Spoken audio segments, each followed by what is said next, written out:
What if I told you you could grow more food in less space with half the effort? As a busy mom of 4 kids and a business owner, if I did not have this planting method, gardening would definitely not work for me. So it is safe to say this garden planting method completely changed my life.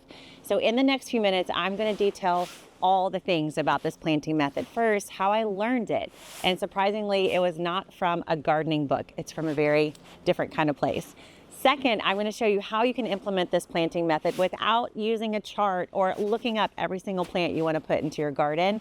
And finally, I'm going to show you how all the things that are stressing you out about gardening get answered simply by planting this way. So if this sounds like something that's up your alley, let's get into it. All right, so when I first started gardening, I was following all the rules. Maybe you did this too. I went to the big box store, we bought plants, looked at the plant tags, did exactly what the plant tag said. We followed the directions on the back of the seed packages, and it wasn't working. Like, our first few gardens were not great. We tried again when we moved to Houston, and we used raised beds, better soil, and we did have some improvements in the garden, but it still wasn't quite working. And then we took a trip. I didn't buy a gardening book. I didn't watch a bunch of great videos on the YouTube. Instead, we took this trip to Big Bend National Park. My husband was turning 40, and it was like a bucket list for him. My kids were tiny at the time. Looking back, I don't know what we were thinking, because we brought them on these huge hikes, and they were like little preschoolers. But I mean, not all of them, but the smallest ones were. And we hiked a lot, and it was July in Texas, basically right on the border of Texas and Mexico. So yeah, it was not that pleasant, and there was like no one there. It was my husband's goal. So we were there, and we decided to make the most of it. So we took a hike every single day. And it was the third day that I had my light bulb moment for the garden in the desert. So we were on this hike in the desert, supposed to have an all-terrain vehicle to get here. I mean, this thing is way out. So we just prayed that the minivan would make it, and it did. And so we're on this long walk down to Balance Rock, I think is what it's called. It's a super neat rock that's balancing like on like this much. And there's a desert. It's a desert walk to get out there. And we're talking sand, we're talking cacti. It's just like a nothing. It's like what you would think of as just like a barren land. And it's middle of July, no weeding, no watering, no fertilizer, like nobody's out here caring for this area, right? So my husband's trying to eat some prickly pear cactus. My kids are freaking out at all the creatures and the bugs that are out here in the desert. And I'm looking at the plants, because we have had all this trouble in the garden. We've been trying to make it work, and we're out here in this desert, and y'all, there are plants like everywhere, like plants that are not just like surviving, they're thriving. And the more we walk down this path heading to the rock, the more I start to notice that there'd be patches where there's no plants, and then if a plant was there, it was never alone. It wasn't one plant, it wasn't just 5 plants. It was like 15 or 20 or 25 plants all together. And I started to realize it wasn't just one type of plant in these groups of plants, it was a bunch of different types. Typically there'd be one large plant or 2 or 3 in the middle, and those might be like a century plant or a big cacti, something that's large and towering. And then underneath that plant would be bushes, so things that are smaller, like 2 feet tall, 3 feet tall, something like that.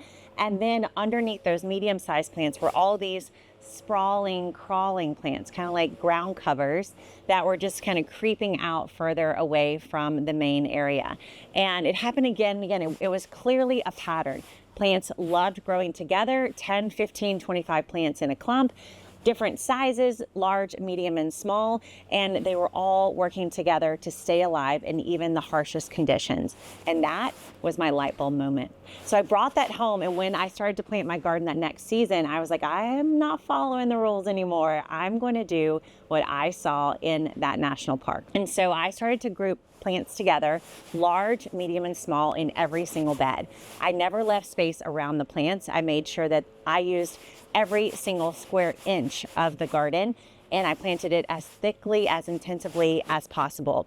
Now, you've probably heard of this kind of term called intensive planting. I talk about it in my book, Kitchen Garden Revival. And so what is intensive planting? It's this idea of putting the plants as close as possible. So you give the plant as much space as it needs to grow to its full maturity, but not a square inch more. And so I brought my own method to it. A lot of people talk about intensive planting, but generally they're planting all the same types of plants in one space, or they're doing like blocks of plants. And what I brought into it was the exact same image I had from that national park, which was large plants down the middle, medium-sized plants surrounding it, and then small plants that sprawl and crawl over the edges of the bed. So I brought that same model to the garden that I saw in the national park, and my garden exploded. It was full of growth. It was full of harvest. It was so beautiful and overflowing. And I was like, this is the way I'm going to garden for the rest of my life. By the way, if you want me to teach you all the details about planting your garden this way, you can find out exactly how to do that with the Gardenary planting method. I'll put a link in the description so you can find out how to get that right away if you want to start implementing this in your garden for next season. Now, I don't know about you, but when I go to garden or have some time in the garden, I don't really have time to go print out some chart that tells me exactly where every single plant has to go in the garden. Those kind of things just stress me out. And so one of the great things about this method that I kind of figured out almost accidentally is that you don't need a chart to know how to plant this way. All you have to do is classify plants and start to put plants in groups. And I first started to do this with my clients when I was working with clients in Houston, and I started to help them understand that all plants came in families. And the biologists, some scientists did this for us to help us better understand plants' characteristics. And so I started to learn the plant families, and that helped me along my way. And I talk about this in my book, Kitchen Garden Revival. But then I realized that we could actually make it even simpler than using plant family names. And that's simply by categorizing plants as small, medium, and large. So essentially, if plants are little, they're going to go on the outside of the beds. If they're medium sized, they're going to go in the middle. And if they're large, they're going to be in the very, very middle of the bed or over a trellis like this, exactly mimicking what I saw in Big Bend National Park. And then I realized that there were not just sizes, but these actually were characteristics of plants. Basically, what we actually eat from the plant completely correlates with their size. So check this out. If you harvest a plant for its leaves, so if it's a herb or a lettuce green, then guess what? It's small. Those plants are small plants. They don't need a lot of space. They're sprawling, they're crawling. They'll grow right over the edge of a bed. So herbs and flowers and lettuce greens, those are your small plants.